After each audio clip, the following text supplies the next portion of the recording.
It's really funny too because I've never been to Europe. My parents got my. I always joke with my parents that they stole Caitlin and my honeymoon plan to go to Europe. They ended up in Italy. Obviously they ate. And they were like, Italian food in Italy is completely different than Italian American food, Mm. from the portion sizing to not as much pasta to everything was different. She's like, even the pizza was different. That's the Taco Bell version of Italian food. Yeah, Shelly, I'm gonna have to go with you on that.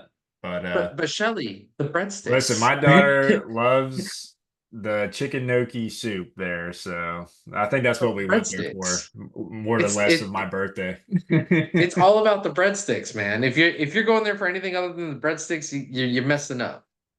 Yeah, I got the grilled chicken fettuccine Alfredo, and then Oh, okay. she got the lasagna. I don't know, Get breadsticks from Nona. from Nana. You have to have a Nona. Yeah, we don't have Shelly, that here. you sounding very privileged right now. You're gonna have to send us some breadsticks then so There that is way we a can. there is a couple good Italian spots here, some more upscaley ones for sure, but Nana's not here. Have you ever been to Catullo's, Jose? No, It's a good one. Good Italian never even heard restaurant. of it. Never even heard of it. It's over But at anything with goat cheese on the menu is legit. Yeah, but that's every hipster restaurant there is. I mean, up in Northeast Florida, the more hipster it is, the more goat cheese there is on the menu. Not here in Texas. not here Okay, in well, Texas. well, that sounds about right. There's Oh another man. spot called Picasso's too, Jose. That's a good one. It's over off San Jose Okay, I'll have Boulevard. to check it out. It's good. They like homemade their pastas in front of you. It's really cool. Okay, okay, I like But that. But well, yeah, let's see so what I time mean, we got. Yeah, we'll go ahead and get it going. Um, yes. and So Shelly, glad to have you back on this one. And yeah, right. So hope you're doing well. today's an interesting one though, man. And I know that we were talking about different topics, and this one came to me because every time some new drug comes out, or every time there's some new regulation, or anytime a provider of mine goes to a conference, they come back with these ideas of, oh, hey, I heard we can use this and do this. And I'm just sitting here like, what are the implications of us using something that is completely for one thing and using it for another, right? So Sure. we're not going to dive into the clinical details of any of these of off-label use or anything like that, because for every different subspecialty there's some wild possibilities. The main two that we're going to use, just for the sake of putting a name on this, is one because it's got a hilarious, absolutely hilarious origin story, and then another one because a lot of providers are using it in their office.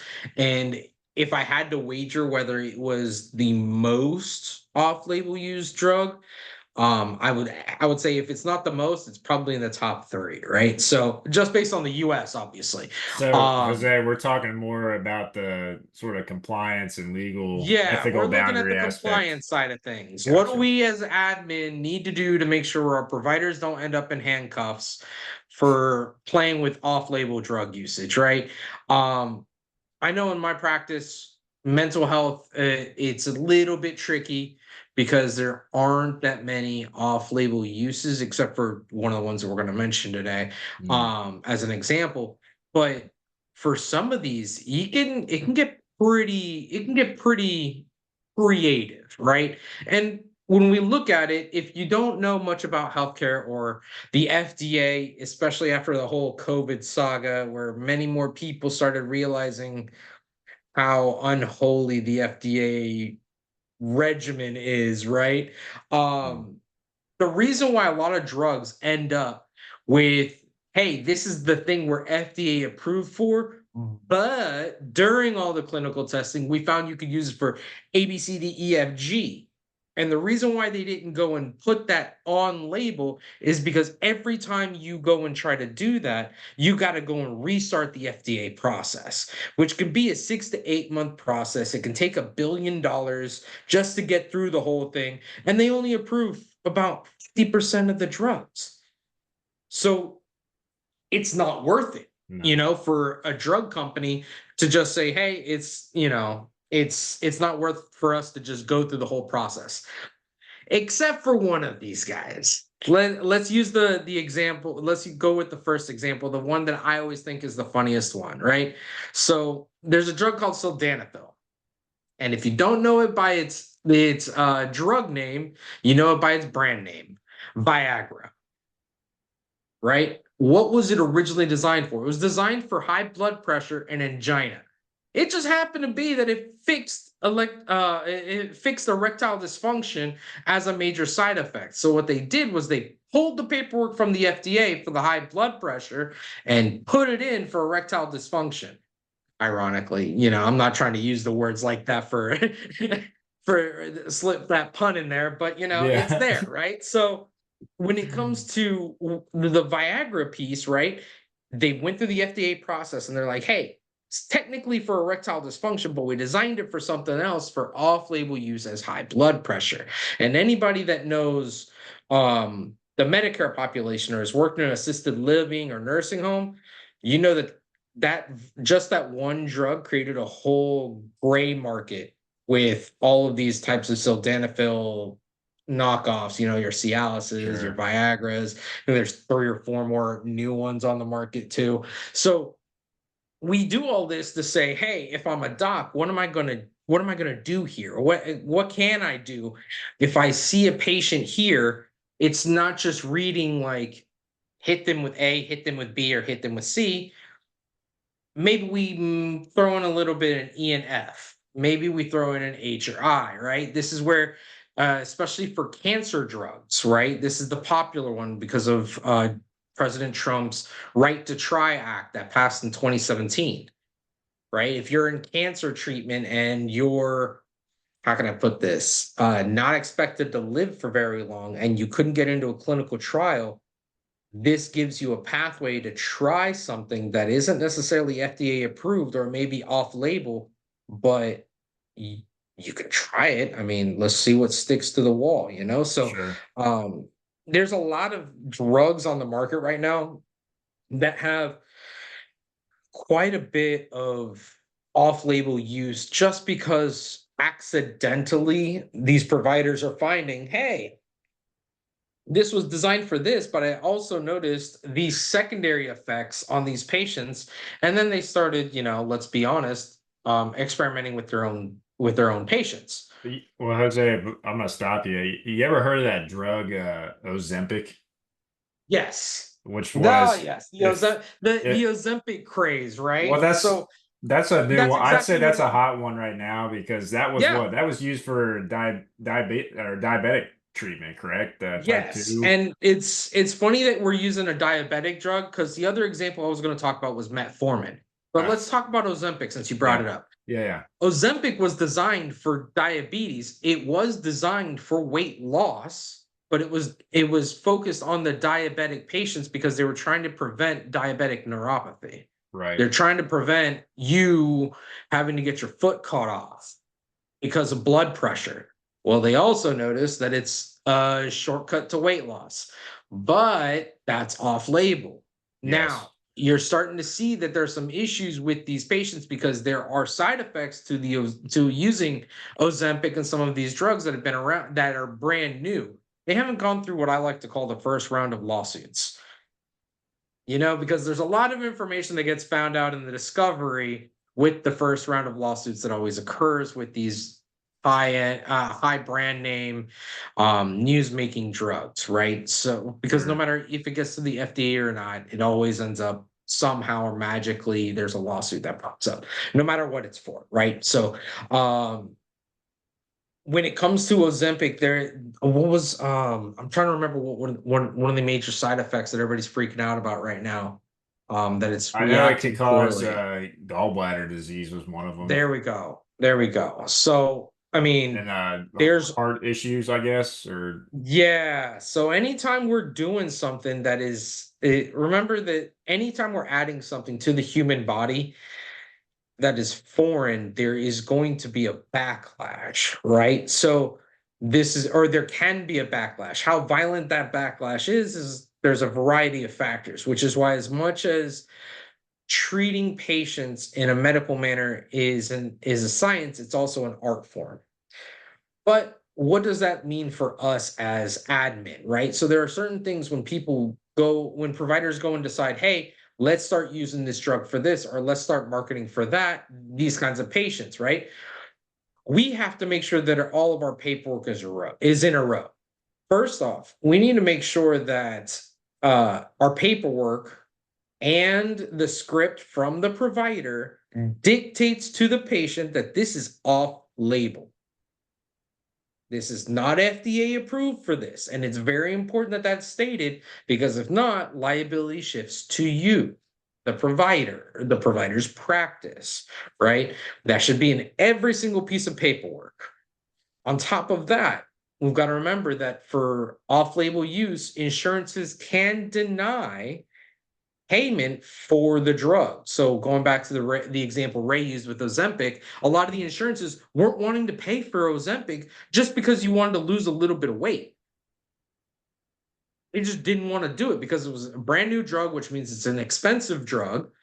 So so it wasn't deemed medically necessary and thus it is denied, right? So we've got to make sure that the patient is aware of this. There are ways to get around that.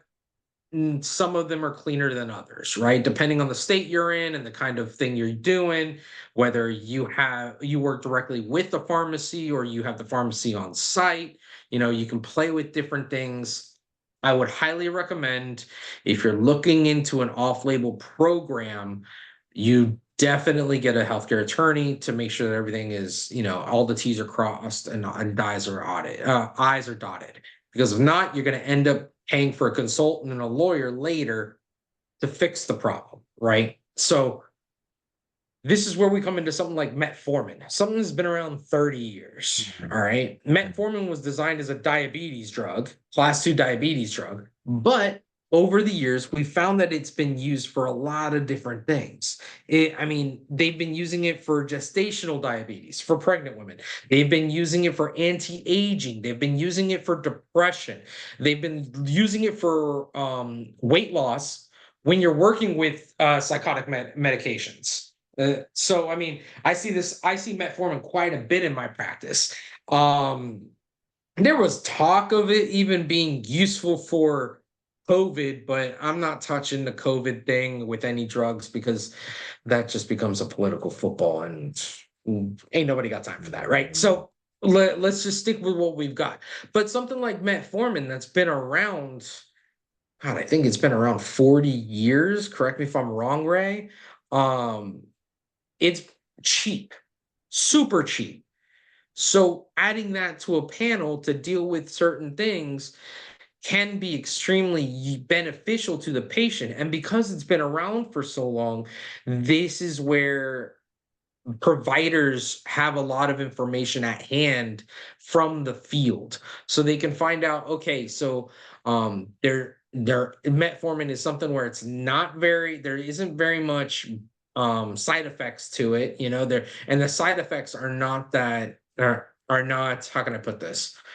Um heavily invasive, they're not severe, like diarrhea, vomiting, and metallic taste in the mouth are the main side effects, right? But outside of that, you're not really dealing with it that often as a serious drug with serious conditions, or serious side effects. So we want to make sure as an office our paperwork is in line, our verbiage is in line, and then that we have preferably a pharmacy that's going to work with us. Because the second we start doing things off label, the most dangerous thing is when a patient is getting second and third opinions from somebody else that isn't quite aware of all the other factors. And this can happen when you're even doing on-label things. But you want to work with a pharmacy that understands what you're trying to do with these patients if you're going to do a off-label program. If you're just going to keep doing off-label random usage here and there, I mean, I saw a stat from Academy of American Pharmacists. 10 to 20% of scripts right now are off-label in the entire US. So off-label use happens commonly, Yeah. but the patients need to be aware. And when we look at the higher end diagnoses, we need to make sure that everyone's aware of the risks, right? So if we're dealing with, going back to the right to try, if we're dealing with a cancer patient, if we're dealing with a patient that right now won't last 6 months, maybe this drug can last them, three more or a year, or maybe even fix the problem. It's a conversation the provider needs to have delicately with the patient. And this is where the admin ends up having to have that conversation delicately with the family of the patient. Because I can't tell you how many times I've had to get involved with a patient's family, not even the patient, after the visit to explain what the provider did. I wasn't in the room. I generally have to read the note and talk to the provider and be like, what in the world? What's going on? So that Right. way I can explain this in a, I gotta put this politely, in a far more digestible manner. So that way the patient's family understands what the goals that the patient and the provider have come to, right? So we want to make sure that when we're doing off label, we've got all those caveats, that everybody sticks to a script verbally, that everybody sticks to a script on paper. Talk Jose, to a pharmacist. Go ahead. I was gonna say I'm curious because for those of you that are joining here new, Jose owns a mental telehealth clinic and uses some. Obviously you mentioned that you used metformin, but you Yeah, also I've used I don't know how to call this, but you use other treatments like I guess it depends on the level of depression, but obviously you know uh, weed and so ketamine yeah. and So so does let's yeah. that is So that considered an you off-label brought up thing? ketamine, and I was trying to stay out of the specialist zone Oh, so that that way I'm we just can keep it curious. broad. I'm But that's curious. fine. We'll dive into ketamine a little bit real quick, especially since Matthew Perry passed away recently, and Marijuana, there was by the way. I said weed. ketamine in two ways in his system, right? So I still haven't been able to figure out who got arrested for that.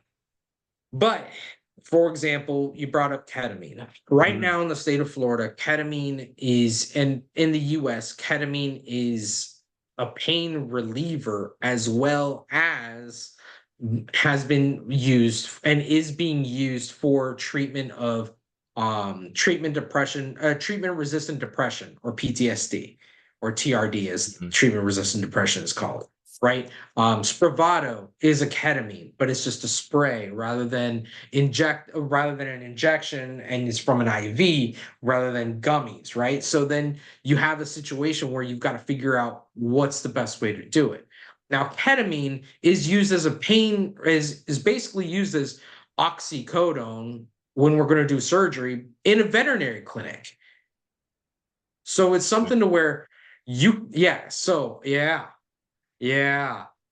yeah.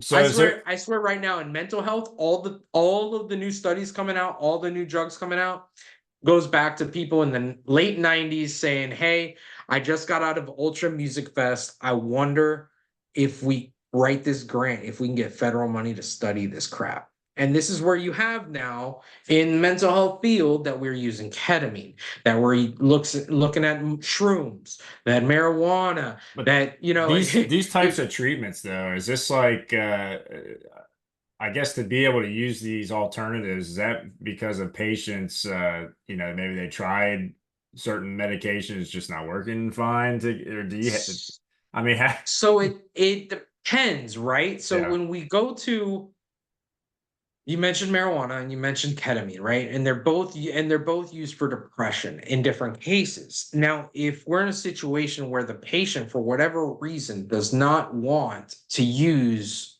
pharmacologic drugs or antidepressants, then maybe marijuana is a correct route. However, you should go to a marijuana provider and know your local marijuana laws, so that way you can follow accordingly. You know, you don't want to run foul of that whole mess.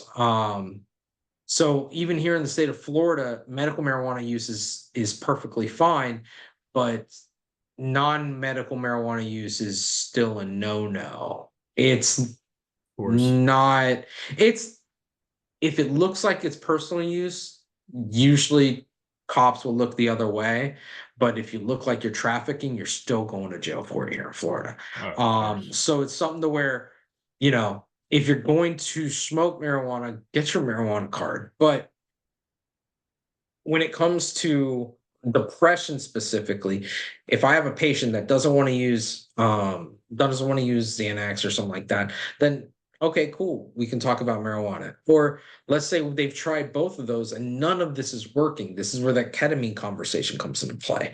And then you have the conversation of, okay, well, now that we're talking about something like ketamine, there's multiple ways to do it. Mhm. Even for marijuana, if you don't want to smoke, you can go and take a pill. You can go and do gummies. You can go and do, you know what I mean? Like you've got a lot of different ways to do this now. Um, I Does mean, that this is change the what where game you from a compliance standpoint at all when wanting to use so these from a alternatives? compliance standpoint, we just have to be buttoned up on the what are we offering the patient?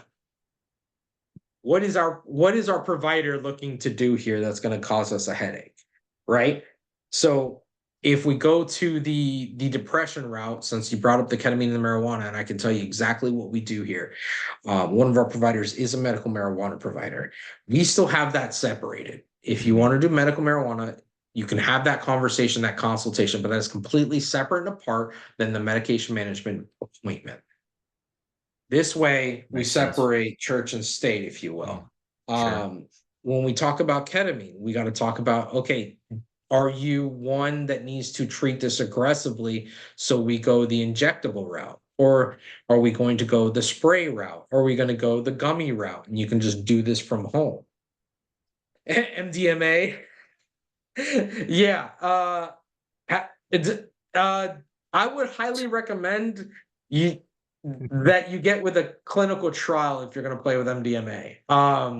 We're talking about off-label. The drug still has to be FDA approved in order for there to be off-label. If not, it's just illegal, right? So remember, off-label is gray. We're playing in that gray zone, okay? We want to stay firmly within those boundaries, and this is the problem, right? Was that no, no, no, don't start that. I'm not, no, no, I'm not playing with that. So, That's funny. age testing, I will tell you this.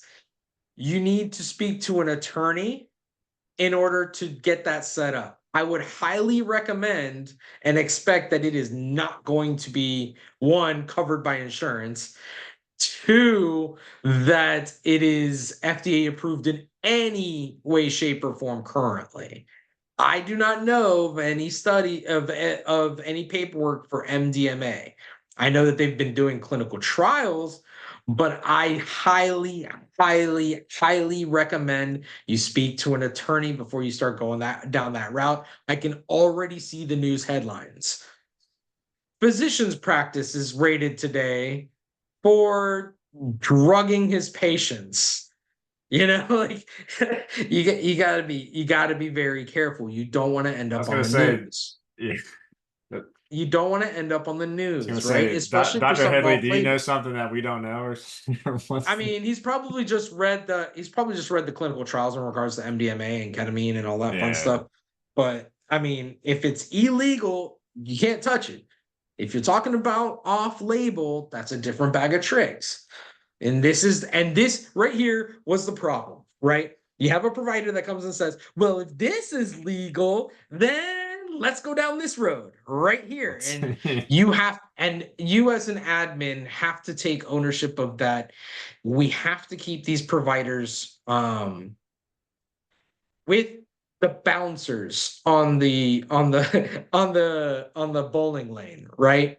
We got to keep them, and we got to make sure that they're real big so they don't bounce that ball into 3 lanes over, because you're going to have providers that do this stuff and you're always going to find out after the fact, right? So when we're talking to patients about doing something off label, it usually requires a more extensive conversation. The right to try allows for people with diagnoses for that are planning on, you dying soon. You're going to get there, you're going to be able to get access to the drug faster. Insurances are going to pay for the drug because of the right to try. A lot of off-label day-to-day use is not going to get pulled in the insurance is going to cover it unless there's a diagnosis that's according. But you still have to have that conversation, because I can't tell you how many times I have a patient or I have a family friend and they're talking, oh yeah, my doc put me on this. And then someone in the healthcare field is like, they put you on what? For that? What are they doing? So then you have the armchair MD, Yeah. got their oh, my friend from church did that, and then they ended up with A, B, C, and D, right? So you need to make sure that those that your patient is aware of what's going on, because the quick way to end up with a lawsuit being served is a patient's family not understanding what you're doing. It takes extra time, you don't get paid for it, but if you're going to be playing with off label, you need to make sure everything is nice, clear, and clean. um, do we have any questions other than the other than the MDMA? I have seen that study though. I mean, but this is what I'm talking about. People I just haven't threw seen it. shit at the wall to write up a grant and study it for the last 15 years, and it worked. I It haven't. bloody worked. You're talking about how the ketamine came The into. ketamine and the MDMA, Hmm, because MDMA is a class. I think it's classified as a class one. I don't know. So if it I have so to look at. basically what that means is basically only for clinical trials and research, Gotcha. right? So there's very specific forms that you have to fill out. Usually to get a class one license, you have to be with a research company or university. They don't hand those out at Walmart. It's not like a class two where you can do all the pain meds and all the mental health drugs. Oh, hell, Suboxone's a class three, but and so is ketamine for that matter, just wild. It's not even a controlled substance, but yeah. So I mean, I'm I gonna. do expect to use a real life example since you brought up Matthew Perry. I do expect for somebody to get in trouble for that. And alphabet agencies are currently looking at practices using ketamine on off-label uses their patients, and you're going to get dinged for it. So make sure that everything is nice and set up. Yes, marijuana. Yes, marijuana was class one till recently. Um, and that's why you have to have a specific marijuana license in certain jurisdictions for it, right? And different states have different rules for that. So, and there's a whole cottage industry for the whole for marijuana in healthcare. There's been a lot of problems with banking on it because it's still illegal federally. So then if you're banking it with a company that is national, then there's a whole bunch of red tape and alphabet agency nonsense that a lot of companies and practices out of California, Colorado, Washington, and Oregon really had to stick their head out there and on that guillotine for the last 15 years. It's gotten cleaned up from what I understand, but Isn't there that's a a? whole nother. I don't know if Hmm. this has anything to do with the marijuana stuff, but I know in Florida that what is it, Amendment 3 or something? It's basically a vote to uh, legalize it or make it recreational or something. I don't know. I have to. I hope they tax the crap out of it, but I'll that's have to. I just don't know me. if that changed the industry if that gets voted in. Well, so yes and no, right? So I'm a big fan of still keeping it. I'm still a big fan of keeping it medical for the simple capitalist reason that it allows for me another avenue to create revenue. I hate to be a capitalist about it. It makes But sense. if we Once make it recreational, or if it's allowed to be recreational, then obviously the FDA is going to have to take it off of class 1 and class. It's going to have to take It it off the list defeats entirely. it defeats your service essentially, right? Because anybody No, can buy. not necessarily. Not necessarily, right? Because you're still gonna need, if you're trying to treat a condition, you're still gonna want a provider, right? True. You're not gonna, it's the same as though I'm not gonna go to a winery and ask them what's the best bourbon, True. right? I'm not going to go to a dispensary and knowing Florida, they're going to tax the crap out of it in that way and make it extremely difficult like they have thus far. But you're not going to be able to go, I imagine, and to a dispensary and say, "Hey, I have depression. What's the best marijuana for that?" You're gonna have Scooby and Shaggy over there telling you, "Hey, this one's pretty good," or "This one just came in. You want to snack with that too?" Like, I mean, it's probably going to be better that when you're looking to treat a medical condition, you still have someone there, right? So it's kind of like the AI thing in lawyers, or AI in real estate, or even copywriters, right? Or copy editors. So yeah, Yeah, I makes mean, sense. this is it can be super simple, right? So if I'm going to do ketamine, for example, if I'm going to do ketamine off label, hypothetically, that's not in our plans currently. But if we were to do it, any patient that's coming in for off label use, along with the notice of privacy practice, along with their new patient paperwork, is going to have a consent to treat with off-label medications right out the gate. On the consultation, the provider will repeat, "Hey, you're aware that this is off-label. There can be some issues. The FDA has not cleared ketamine for this condition." Cool. If the patient's family, if they live with their family, anything like that, then hey, this is what's going on. But everybody has to be aware. You have to be hyper clear. This is the only way you don't end up in handcuffs. Because I haven't Ray, can you check to see who got arrested for the Matthew Perry thing? Because they arrested 2 people. And if I was to wager, one of them is the provider that was prescribing the ketamine, because I believe he had a prescription for the gummies and he had just gotten out of an injection that day. So he was getting prescribed ketamine in 2 ways It and says drinking five alcohol. defendants, including 2 doctors, charged in connection with the actor. There you go. Everybody involved with treating him are going to be Here, on the I'll hook for that. I'll put the link in chat just so you guys can follow along. So they upped it to 5. Wow. I'd heard My 2 was the number. And I was 2-year-old betting that it lemon. was going to be the providers with the ketamine. So, I mean, I just put it over. yep, there you go. So, cool. So, guys, any questions, concerns? I know this one's relatively short, but it's more of they're already synthetic pharmaceuticals on the THC. Yeah, and the CBD. Yeah, it's about the money.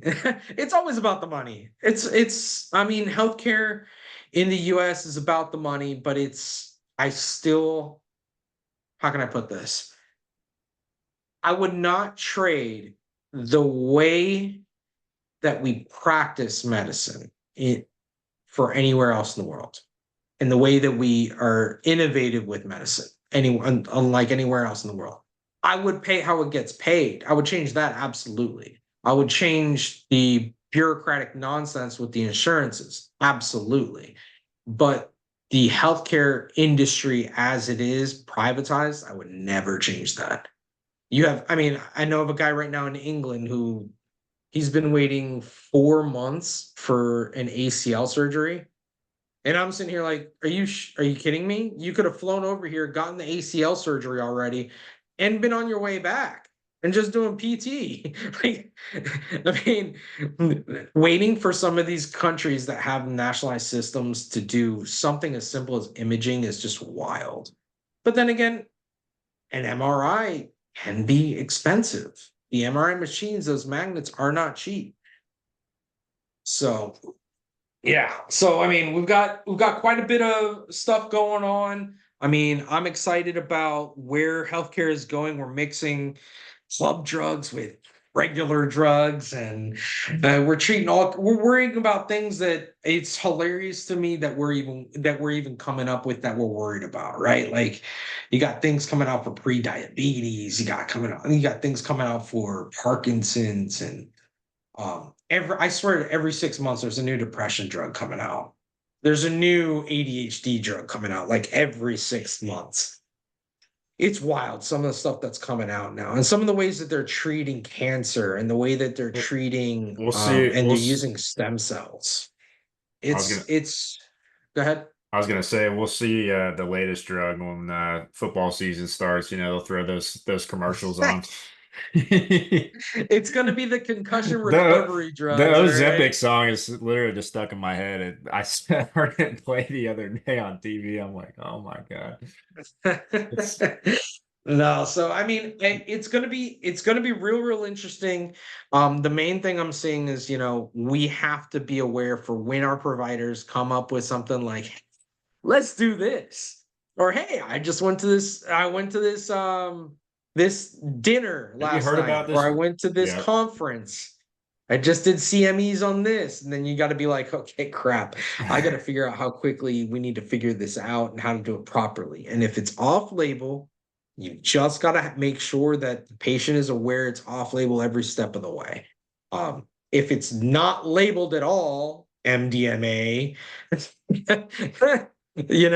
I would Just steer highly, clear. highly recommend you don't do that. If you value your freedom and your medical license, don't do it. If you are going to do it, let me know how it goes. I would love to interview you with your orange jumpsuit. Maybe we can put a nice little background. So that way, it's not automatically assumed that you're in jail, right? So, uh, any questions or anything like that? Any concerns? The semi-glutide, yes, yes. Yes, that one's been ridiculous. I mean, so everybody remembers pre-COVID, it was the CBD gummy fad, right? Now there's an IV joint Is every that weight every block loss? now. Semi-glutide? Yeah, oh yeah, I yeah. I mean, go with basically, that it's one. it's it's wild what they're doing with some of the IVs in and just going in. I mean, I know of EMTs that quit being an EMT to start their own injection business. They're just running around giving people IV bags. They buy the IV bag with a couple other, basically it's Gatorade, but it's getting your system faster because it's through a line rather than you drinking it. So your body absorbs it faster. They're charging $300 a bag. You're in and out in 30, 40 minutes. Yeah, the mobile IV Mobile thing. Oh my IV. God, it Yeah. is wild. And then they're putting them in spas too. Yeah, I don't know. Do I we have a right now mobile that IV service here in Jacksonville? I don't. I know we have. absolutely there I know we is. have a bunch of wellness clinics here that have them now. it, Like you said, in this. Atlantic and in Atlantic Beach and Ponte Vedra Beach, assume that every single spa has an IV service. First off, I know second off, some outside of chiropractic that, offices here do for sure. yeah, I mean, the biggest problem with the IV deal is who can start an IV in your jurisdiction. Florida has a very, very clear who can start an IV and who Be a nurse, cannot right? start an At IV. minimum, a nurse Huh? or would it be a No, not nurse? necessarily. No, Yeah, they nurse use tour practitioner. buses. Oh yeah, I mean they use. I've seen a couple of them out of Just run RVs, over like small RVs. for the Some next of them will tennis bring. match. Some of them will just bring it to you to the hotel room.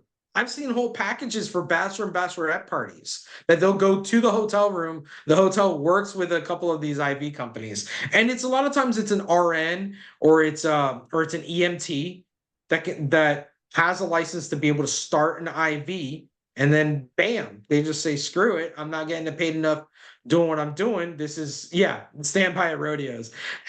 Yeah, so I mean, you're gonna have an RV for donating blood, and then right beside it, you're gonna have an RV for an IV to recover faster, right? They're just gonna use the same line. Um, so I mean, it's just it.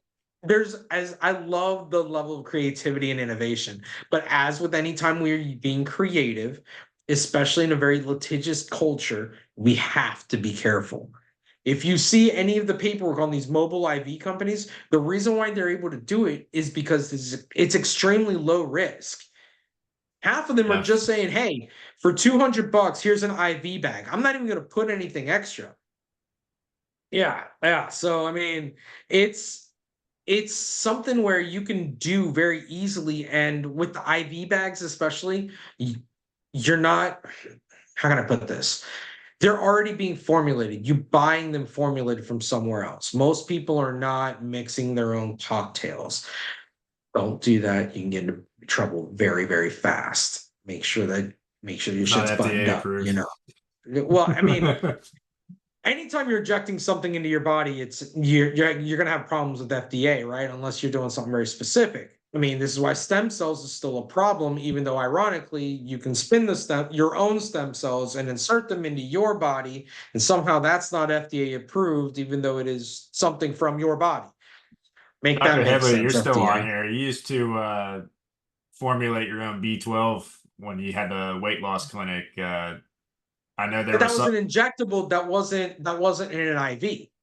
I was saying that's true, but there was some scenarios where they wouldn't let him put something in this or this and that. I don't Yep, know. There was a yep, couple. I remember there was a yep. couple. Because there's a lot of alphabet agencies involved. I mean, Yeah, hell, and for some of this stuff, you have Department of Agriculture involved in some states. Like it is wild. For medical marijuana, it falls under not just DOH, but it also falls under Department of Agriculture here in Florida yeah. because medical marijuana is dictated through. Specific Yeah, you form. need a specific pharmacy for the IV.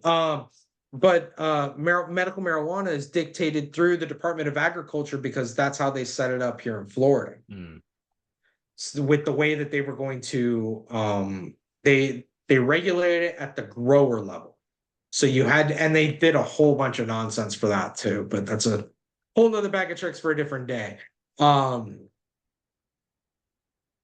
End all be all, off label is not necessarily bad.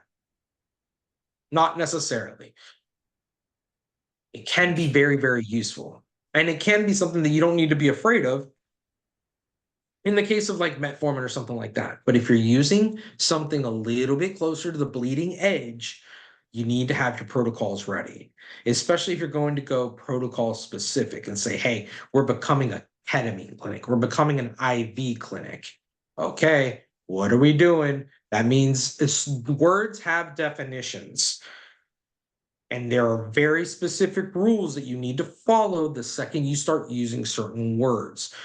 There's a reason why all of the drugs have the verbiage that they do on every single one of those pill boxes, those pill bottles. There's a reason why the ads are the way that they are because they have to let you know as the potential consumer of the risks and what it is for and the Right. dosages and things like that, right? It's because you can have something perfectly fine, and then all of a sudden we're going off label because we're going at a higher dosage than recommended or a lower dosage than recommended. So we've got to just be aware of what we're doing and not treat patients like they're stupid, but make sure we CYA. Because orange shirts look nice, orange jumpsuits do not.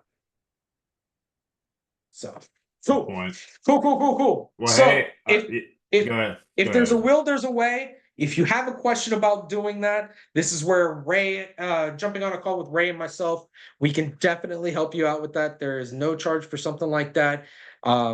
EPICompliance, Taino consultants, we can help you out with all of these different concepts and executing them so you keep your license and you're able to generate revenue for your practice. And a lot of times it's a good idea to do it. It's another source of revenue that doesn't always require the provider hands on with the patient, but maybe the provider may have to be on site depending on what it is, right? So lots of different ways to do it. Lots of different ways to do it. You just got to figure out what you want to do. And then we can help you figure out how to get there and stay out of jail. So, Ray, what do we got on for next week? Yeah, so we've been asking on a weekly basis, asking our audience if they have any topics they want us to discuss, and well, we finally got one. We have a client that's located in Washington, and they have a state-specific OSHA policies there. They call it WISHA. Yes. Yes. And so we're going to dive into that next week, kind of compare and contrast and see see what the regional needs are and what aligns with the federal standards. And so that's what we're going to do per a customer request. And for those Perfect. of you that are in here, if you have any topics that you'd like us to discuss, do let us know. You can throw it in chat or you can send us a message. Yep.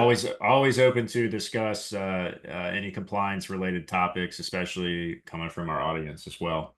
Yep. And we are going to be looking at having Sam back on. She's our healthcare attorney I like to work with quite a bit here in Florida. So anything you want to kind of hang concept wise, we're more than happy to drill down into it. If not, I'm sure that there's going to be something on the news with the presidential election on the way.